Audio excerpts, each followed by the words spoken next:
Good afternoon friends. चलो आज हम बात करते हैं हार्ड डिस्क के बारे में। हार्ड डिस्क एक मेमोरी है जो हम हमारे कंप्यूटर के अंदर यूज़ करते हैं।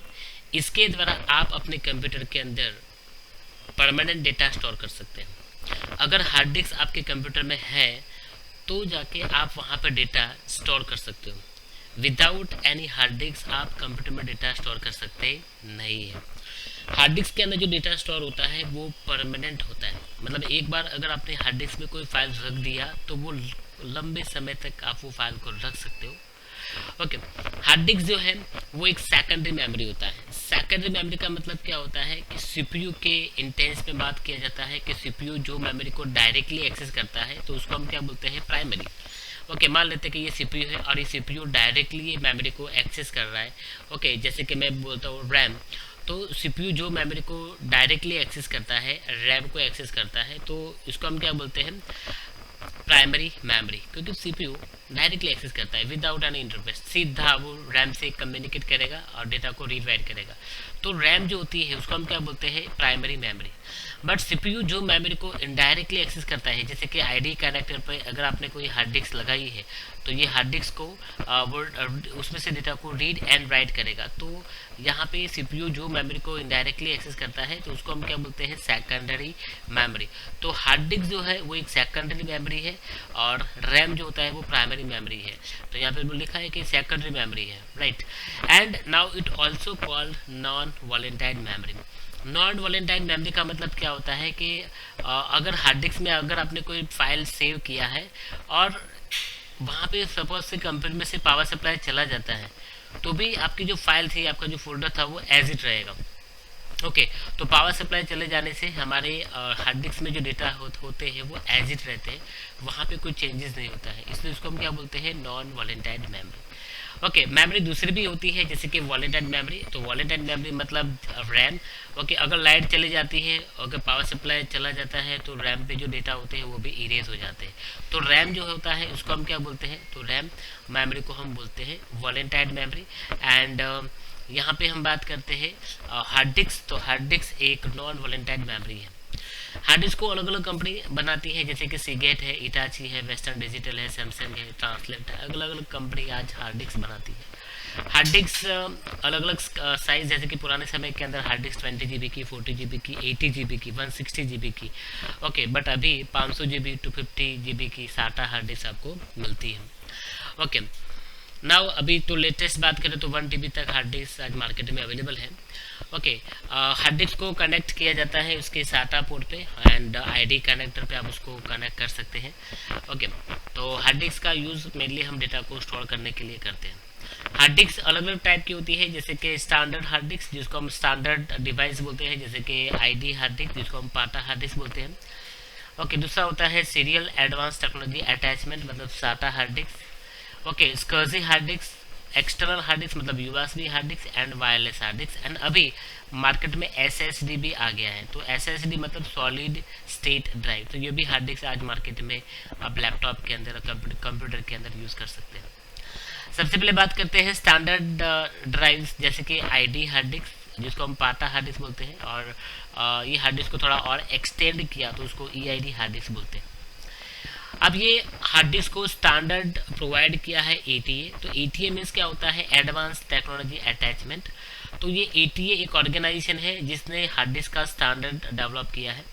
तो एटीए हार्ड डिस्क जिसको आईडी हार्ड डिस्क बोलते हैं, तो उसके अंदर मेनली अगर डेटा रीड राइट की स्पीड बोले तो डेटा को रीड राइट करने की स्पीड होती है 16 बिट की, राइट। 16 एट द टाइम वो 16 बिट के डेटा को रीड एंड राइट करता है। एंड डेटा को ट्रांसफर करने का जो स्पीड होता है वो 100 MBPS से लेके 133 MBPS होता है। ओके, मतलब ये आईडी हार्ड डिस्क में ये डेटा ट्रांसफर स्पीड एंड उसकी रीड राइट करने की स्पीड थी। और ये आईडी हार्ड डिस्क के अंदर अलग अलग टाइप के उसके अंदर कुछ फीचर्स ऐड थे, जैसे कि यूडीएमए। इसके बाद ये हार्ड डिस्क के अंदर एक स्मार्ट फीचर्स अवेलेबल था। ओके, तो इसके अंदर अलग अलग कैटेगरी जैसे कि I D ATA1, ATA2, ATA3, ATA4, ATA5 ऐसे अलग अलग हार्ड डिस्क, उसके अलग अलग स्टैंडर्ड वाली हार्ड डिस्क मार्केट में अवेलेबल थी। ओके, तो उसमें ATA3 हार्ड डिस्क जो थी तो उसके अंदर ये स्मार्ट फीचर्स को डेवलप किया था। अब ये स्मार्ट फीचर्स क्या होता है, तो ये self monitoring analysis reporting technique होता है, जो आपकी हार्ड डिस्क में अगर कोई फॉल्टी डेटा, कोई डेटा फॉल्टी है तो वो डेटा को वो इंडिकेट करता है। ओके, और हार्ड डिस्क वो डेटा को स्टोर नहीं करती है। ओके, तो ऐसे फॉल्टी डेटा होते हैं तो ऐसे डेटा को वो स्टोर नहीं करती है, क्योंकि यहाँ पे हार्ड डिस्क के अंदर ये फीचर्स होते हैं जो डेटा को एनालिसिस करते हैं। ओके, और ऐसे कोई डेटा होते हैं जो आप इनपुट डेटा करते हो तो वो डेटा को वहाँ पे स्टोर नहीं करता है। इसके बाद UDMA मतलब अल्ट्रा डायरेक्ट मेमोरी एक्सेस, तो ये डायरेक्टली एक ऐसा फीचर्स है जिसके द्वारा आप डायरेक्टली यहाँ से डेटा को एक्सेस कर सकते हैं। इसके बाद SATA हार्ड डिस्क, तो ID hard disk and SATA hard disc को आइडेंटिफाई करना है तो आप यहाँ पे उसकी 40 पिन आप यहाँ पे देख सकते हो, 40 पिन कनेक्टर है ये, और 4 पिन पावर सप्लाई होता है। ओके, और यहाँ पे जंपर भी आप यहाँ पे देख सकते, जंपर भी होते हैं। ओके, बट अगर मैं SATA हार्ड डिस्क की बात करूँ तो SATA means serial advance topology attachment. SATA hard disk में पर 1 bit data at a time transfer होता है एंड 600 MB पर सेकंड ये डेटा को ट्रांसफर कर सकता है। और उसको आइडेंटिफाई करना है तो उसके अंदर 15 पिन होती है पावर सप्लाई की। ओके, तो 15 पिन यहाँ पे पावर सप्लाई की होती है, SATA power supply. Okay, and यहाँ पे 7 पिन जो होती है वो SATA कनेक्टर की होती है। ओके, तो ये पिन से भी आप उसको आइडेंटिफाई कर सकते हो, ये SATA हार्ड डिस्क है, ये ID हार्ड डिस्क है।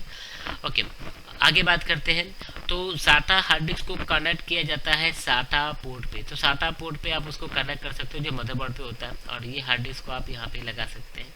और SMPS के द्वारा जो 15 पिन का जो कनेक्टर होता है SATA, ओके, SATA कनेक्टर, तो वो आप यहाँ पे हार्ड डिस्क को पावर सप्लाई दे सकते हैं वहाँ से।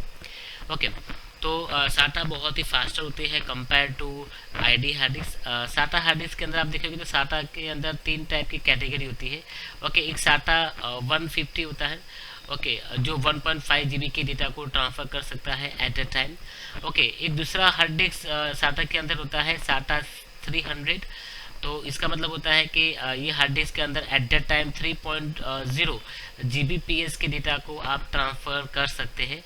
एंड एक दूसरा हार्ड डिस्क होता है SATA के अंदर SATA 600, तो SATA 600 का मतलब क्या होता है कि ये hard disk at the time 6.0 Gbps के डेटा को ट्रांसफ़र कर सकता है। और SATA बहुत ही फास्टर होता है कंपेयर टू ID, बिकॉज उसके अंदर जो RPM होते हैं, रोटेट पर मिनट, तो ये बहुत ही फास्ट होते हैं। इसके अंदर RPM देखोगे तो 5200 RPM होते हैं, 5200 RPM होते हैं। ओके, 7200 RPM होते हैं एंड 5600 RPM होते हैं। तो ये बहुत ही फास्टर होता है कंपेयर टू ID के अंदर 300 RPM होते हैं। तो अगर RPM की बात करें तो बहुत ही हाई स्पीड से डेटा को ट्रांसफर कर सकती है। ओके, इसलिए SATA हार्ड डिस्क आज मार्केट में बहुत ही यूज होती है। इसके बाद हम बात करते हैं SCSI हार्ड डिस्क। तो SCSI का मतलब होता है स्मॉल कंप्यूटर सिस्टम इंटरकनेक्ट। ये small computer system interface hard disk होती है। तो ये हार्ड डिस्क बहुत ही हाई स्पीड से डेटा को ट्रांसफर कर सकती है, और एक्चुअली ये हार्ड डिस्क को हम यूज़ करते हैं सर्वर प्लेटफॉर्म के अंदर। तो जहाँ पे सर्वर होता है और सर्वर के अंदर आपको जब हार्ड डिस्क कॉन्फ़िगर करना है तो आप वहाँ पे SCSI हार्ड डिस्क लगा सकते हैं। SCSI हार्ड डिस्क अगर लगाते हैं तो उसमें 2 टाइप के कनेक्ट होते हैं। एक कनेक्शन आप कर सकते हो एक्सटर्नल, और एक कनेक्शन आप कर सकते हो इंटरनल। अगर आपको इंटरनल हार्ड डिस्क लगानी है तो PCI स्लॉट पे हमारे मदरबोर्ड पे PCI स्लॉट होता है, तो PCI स्लॉट पे आप SCSI होस्ट एडेप्टर ऐड करके आप ये हार्ड डिस्क को कनेक्ट कर सकते हो। ये हार्ड डिस्क कनेक्ट करने के लिए SCSI होस्ट एडेप्टर जो आप PCI स्लॉट पे तो लगाते हो, बट वहाँ पे केबल जो होता है, जो नैरो केबल होता है, और वो केबल को हम बोलते हैं SCSI केबल।